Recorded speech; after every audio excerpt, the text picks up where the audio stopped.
What's going on, PPL fans? My name is Bruno and I am gonna be your host for this week's power rankings for the Pokemon Premier League.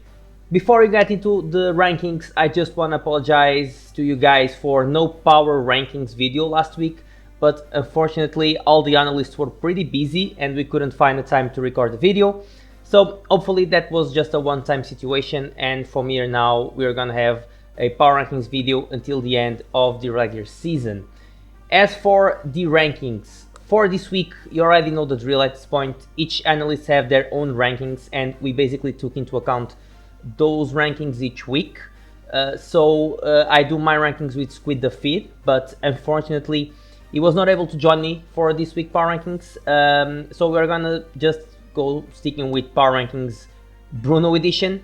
So yeah, feel free to say how bad my opinions are in the comment section below. But enough contextualization, let's move into this week's power rankings. And we are gonna start with team number 14, which is gonna be the Pittsburgh Pichus and coach Numb Nexus, which is only the last spot because at this point is the only winless team. And I don't think Nexus played or prepped necessarily bad into this match, but it just got caught off guard by that insane Hariyama set from turn 1, which is like, it's props to his opponent. In this case it was Ellie, rather than him playing bad. That's a bulk up. Hariyama pretty much forced Nexus to sack 2 Pokemon, which pretty much made the game a 6v4. And even when he was able to kill the Hariyama, Ellie still had 5 Pokemon that were like 100% healthy.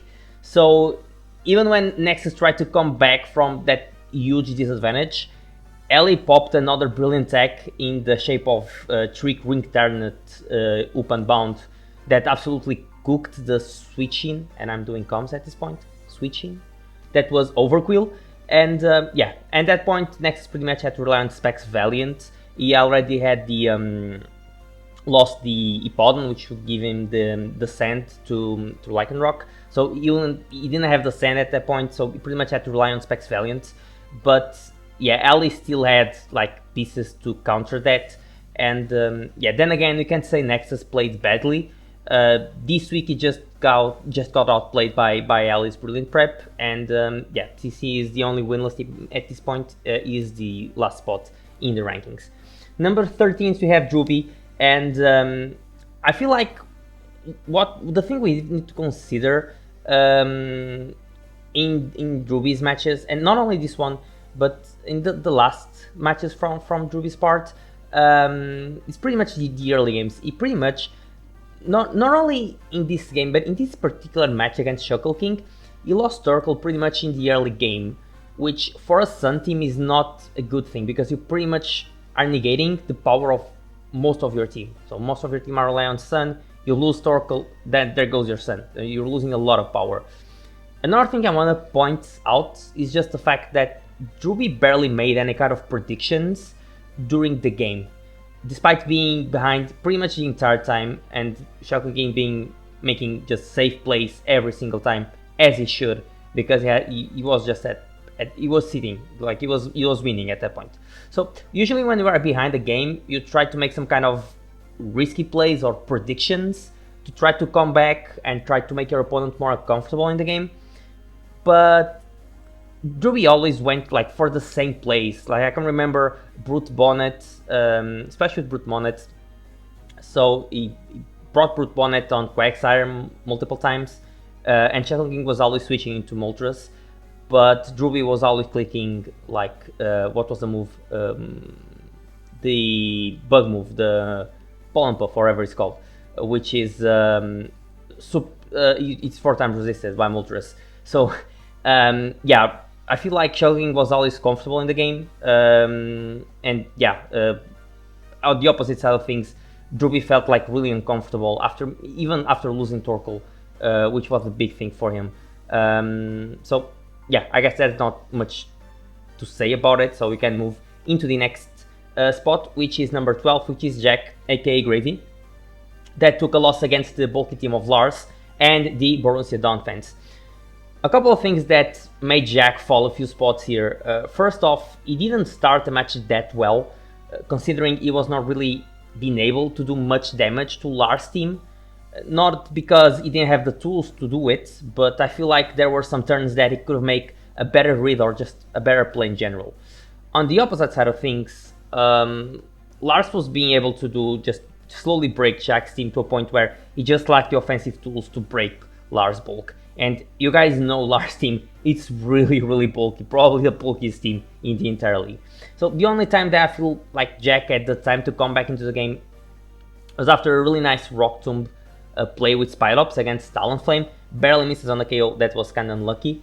But then again, Jack went into the Mew, which was fine, but forgot that Mew was faster than the Talonflame due to the speed drop from the Rock Tomb, which allowed Lars to pretty much click recover and reposition himself into the game. So Jack got a bit unlucky as well with the with Inteleon. He brought Scope Lens, Snipe Shot, Inteleon that had, if I'm not wrong, a 50% chance to get a crit, but he didn't get a single one, and he clicked that move like 4 times. I'm not entirely sure on that, but the overall Jack's a great player, and I'm pretty sure he'll come back from this. Next up we have Uzi Gunner, which debuted his new team after making a couple of transactions. He faced a pretty offensive team against Kid the Costa Rican and brought some pretty interesting stuff like Life Orb, Double Edge Cyclozar, and Choice Specs Vaporeon. However, I don't think he played his cards correctly, especially when he decided to sack the Cyclozar that was doing pretty well breaking Q's team, and considering he had a pretty easy sack at that point on the Iron Threats, that was around like 10%, not being totally accurate here, but I feel like around 10% health with Rocks up. So I feel like he lost a lot of the tools. He lost some tools to win the game, yeah, Q was able to just set up screens just to break first the physical threats, then the special threats, then Uzi have. And yeah, even with a bit of help of the Axe God against Yarmoth, yeah, Uzi still didn't have enough to break the to break Q's team at that point. So anyways, props to a very interesting building that Uzi brought that could actually pay off if some of the plays were a bit different. Mainly with that Cyclozar. I think Cyclozar was doing pretty well in the game. But yeah, I think the sack at that point was a bit unnecessary, especially because he had, again, an Iron Threads that pretty much did nothing the remainder of the game. So I think the sack should be Iron Threads, and then Uzi was going to be able to reposition again and put that Cyclozar on the field as well, and just continue being a threat against Q's team. Number 10, we have Ellie and the Shanghai Dragons. Now, Ellie climbs 2 spots here, which may seem like not much, but putting her higher would mean either not rewarding much another player, or punishing someone that loses but didn't play that bad. Either way, I have to say, holy hell, Ellie, beautiful prep. Since the beginning, I've been alongside with Squid, but I'm gonna say me. I'm being probably the biggest critic of Ellie's team, because I still think our team lacks some stuff that I already covered in the past in previous videos. But that doesn't change the fact that Ellie's been doing pretty well with it, and would probably be even better in the standings if she had some better luck, especially in the first game of the season. This game was all about putting a good plan in action and taking dividends from it. Not only that, she knew the exact time to Terra that Ariyama and go for the setup or the damage without Nexus being able to break the sub. That UPU being able to trick a ring target so it could break its potential check, which was, again, Overkill, was also just amazing prep as well. So all of Ellie's performance this week was amazing, and it really shows how much improvement she's been having since the beginning of the season. So well done, Ellie, and keep it going, because you're doing phenomenally. Number 9, we have JV, and this is one of the coaches that, despite staying a loss, I didn't want to punish him that much in the rankings, because JV's prep was honestly decently good, and he only did pretty much a bad play turn 1. Well, I wouldn't say it wasn't just a necessarily bad play. It was the Skeledirge versus the Kilowattrel. But I guess he knew Kilowattrel had a big chance of being Terra Water and just do a lot to Skeledirge. But he still decided to stay in on that Pokemon and not scout the Terra type of Kilowattrel. The biggest problem in that play is that gives his opponent a big advantage turn 1, and his opponent was none other than Monte. And if there's a player that knows how to not lose momentum, that has to be Monte. And again, props to JV because he has like really good prepping. Like Tauros Water did just phenomenally. Baxcalibur really put Monte against the ropes at some points in the game, but I feel like Monte always had the tools to come back because of that turn 1 misplay from JV. Skeledirge pretty much had to come back into the field and was forced to recover on pretty much to die into another hit. And that took a lot from JV. And again, Monte is a player that he's just not going to lose the momentum. So yeah, overall, that match was pretty good and intense. And I think JV did decently well despite the turn 1 misplay. Number 8, we have Shuckle King with a pretty good prep against Druvis and team. Between Quagsire, Moltres, Azumarill, he was able to stop his opponent's bigger threats, and Noivern just being able to do insane amount of offensive pressure against Druvis team, to the point that he had pretty much to sack the Torkoal early game. It was a pretty solid performance by Shuckle this week. Another case of just strong prep being able to make the difference with just good decisions and good plays during the majority, if not the entire game. Because if you watch the game, you can see Shuckle King pretty much being sitting back and being comfortable the entire game, even with a pretty unlucky start with I think the Draco Meteor missing from Noivern against the Torkoal. So yeah, he was just really well played by Shuckle King, being able to pressure the Sun early game and just getting rid of it, and just it made feel Shuckle King was just so comfortable during this match. So really well done by Shuckle in this week. Number 7, we have Q the Costa Rican, and I guess this match showed pretty much what Q's team is made of. Screens into offense, and let's just click some buttons, right? So pretty smart way of using Grimmsnarl, clicking Reflect in the early game when the physical threats like Cyclozar and Iron Threads were around, and then Light Screen in the end game when all was left for Uzi Gunner was the special mons. Weakening mons like Mass Spirit and Iron Threads in the early game was also super important and well done by Q's part, so he could release Siren Moth in the mid-late game to just click buttons and get some kills. You can't give a break to Q's team, or will make to open an entire hole against you. I also can't describe how good Scarf Cleavor is in this team. Another Scarf Cleavor, he brought it a couple of times at this point in the season, but like I feel like he always supports this team composition so well. So it's just I'm a really big fan of the team. I know there was some analysts that were not a big fan of the team because it's so much offense and he lacks so much defensive capability, but he's been playing so well with it that I'm a really huge fan, and he's been playing really well with it and doing like a fantastic job. Number 6, we have the Borussia Dortmund and coach Lars, and I have to say this was probably the best performance that Lars had this season in terms of dominance, right? So the prep was great. There was not a single set that I would change, honestly, from Lars' part. And since turn 1, he made the right plays every single turn, stopping Jack from doing damage to his team while he was chipping Jack's team at the same time. Then he just found the right time to just set up with Florges to grab some KOs, so Corvi could clean in the end game with just an effective Iron Defense set. This is what Lars is pretty much capable of, the lots of experience with just some pretty good prep and well played performance. So yeah, pretty much well done by Lars this week. Number 5, we have Mephisto L, and well, not gonna lie, it's a bit weird for me to rank Mephisto because, well, you saw the match and I'm doing my best here, okay? So despite bringing like 5 mons and the Noko move in Fisher, I have to say he had some pretty interesting techniques. So sticky webs were actually pretty smart against Same's team, and honestly, if you had a Swords Dance Sawsbuck, let's imagine a Swords Dance Sawsbuck with Headbutts and Ornlich, just the general stab, and Stomping Tantrum to blows back the Joey's Etran. I actually think he had a decent chance to make it like a really close game. And either way, Mephisto has been doing pretty well during the season, so I don't want to punish him too much just because of this game, because it was actually like a 5v6, so he was already in a disadvantage when the game started. And second, it was kind of a close match because of Fisher, yes, but it was close, and I have to give him credit for that. So yeah, overall, it's a bit weird to rank Mephisto. So I just hope you guys understand the spot I gave to him. And overall, yeah.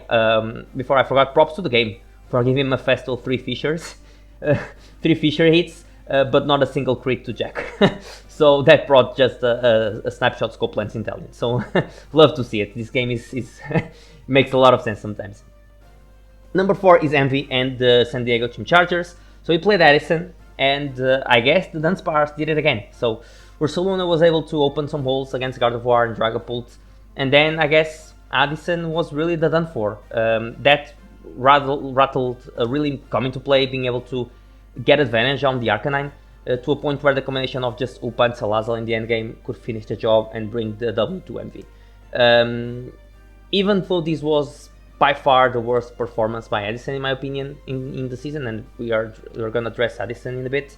We are talking about Envy after all, and Addison is a really strong player. He's a really smart player, and it's not easy to giving her an hard time since turn 1. And I guess Envy just did that perfectly. So the prep was fantastic. He just played really well. So yeah, we're talking about Envy, and I just hope I can see a showdown between those two players again, because they are really amazing. But for now, it's GG. It was Envy. Next up, we have Joey, aka Pokgame, that had to prep. It's been having a really solid season, and again, we consider that in those rankings, and just can't be punished for his opponent to bring bringing 5 Pokemon instead of 6. So he already got punished by Fisher, so I guess he deserves a third spot. But yeah, again, really solid prep for Joe. I would like to say more, but like Joey's prep was pretty much for the best Pokemon from Mephisto, and he didn't bring those. So I guess yeah, really solid prep. But again, he played well against against Mephisto's Pokemon. So he's been having a great season, minus some tough luck in both his losses. So again, since we consider the rankings from previous weeks, I think this spot, the third spot, in my opinion, belongs to Joey here. Number 2, we have Addison, and I understand this can be a bit controversial because she lost to Envy, and they have the exact same record in the league. However, Addison has been the first spot since week 0, and she's been arguably the best player until this point. And the fact that this is her first contact with Gen 9 competitive Pokemon, so if you guys don't know, Addie didn't play any single Pokemon before PPL, so it's the first time she's been having contact with Gen 9 competitive Pokemon. That's mind-blowing to me that she's been doing so well. She made bad decisions in this game, yes. Not knowing about Rattled, I think it was just the biggest mistake, and Addison doesn't make those kind of mistakes, especially since she could address that in prep, and she's really good during prep. You guys can just see every week how good Addison's prep is. But I guess everyone has a bad day, and again, she's learning the competitive of Pokemon. So not only that, Avi had the game lead since turn 1, so the Dunsparce was just able to do a number against her team, especially with the Rattle being activated. So even with that, she was able to make it a 2-0 loss, and make it a decently close game and a pretty competitive game. So we have big names in the league, incredible players, and it's not easy to rank them. So I feel like so far, for now, Adi only falls down 1 spot, and overall only falls down to the first spot in this list, which it's Monte. And honestly, this guy knows how to put you against the ropes this turn 1. the way he builds, like having a Pokemon for every bad situation or attack for every bad situation that could happen in the game, it's incredible. And even when you think that you have him against the ropes and you have the advantage, he pulls up the Slowking and he can just reposition again into the game, which I feel like it was something that he did a lot in this particular game, especially against Tauros and against Excalibur. Trick Room was amazing as well with the Aturin. Special Chump was really clutch. Sash Breloom did not come into play, but was really well thought against a Pokemon like Excalibur that absolutely, it was a big threat.